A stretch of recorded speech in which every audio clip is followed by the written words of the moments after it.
विकसित भारत अधीन मोर एवं मो टीम विषय वस्तु हेउछि वाटर डिस्पेंसर।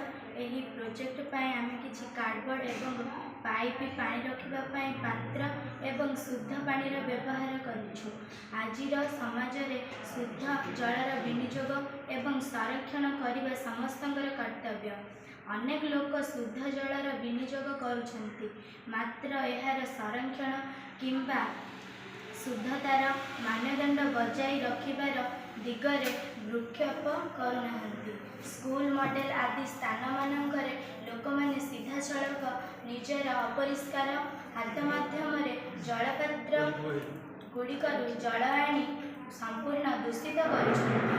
घरे लोक माने वाटर डिस्पेंसर किनिबा बहाना रे कंपनी मानक ठारू ठकामीरे शिकार होउछन्ति। एथिपाई आमे प्रस्तुति रखिछु हैंडमेड वाटर डिस्पेंसर। एही प्रोजेक्ट पाई आमे कार्डबोर्ड रु बोतल रो तळ पार्श्व रे एक पाइप संयोग करूछु। एही बोतल ऊपर पार्श्व रे शुद्ध जल रखिबा पाई एक होल मध्य रखिछु।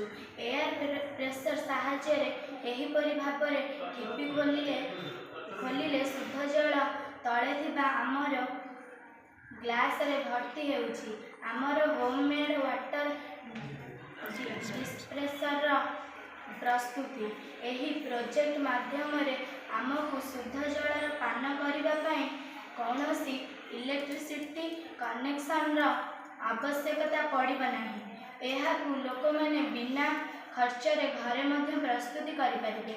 एही प्रोजेक्ट को आपण मानकु सम्मुख रे आनिबा पाई सहाय्य करिथिबा पाई टीम मेंबर एवं मोर टीम रो लीडर टीचर्स मिस्ट्रेस गीतांजलि जेना को महोदय को सम्मानवाद जनाउछि। नमस्कार।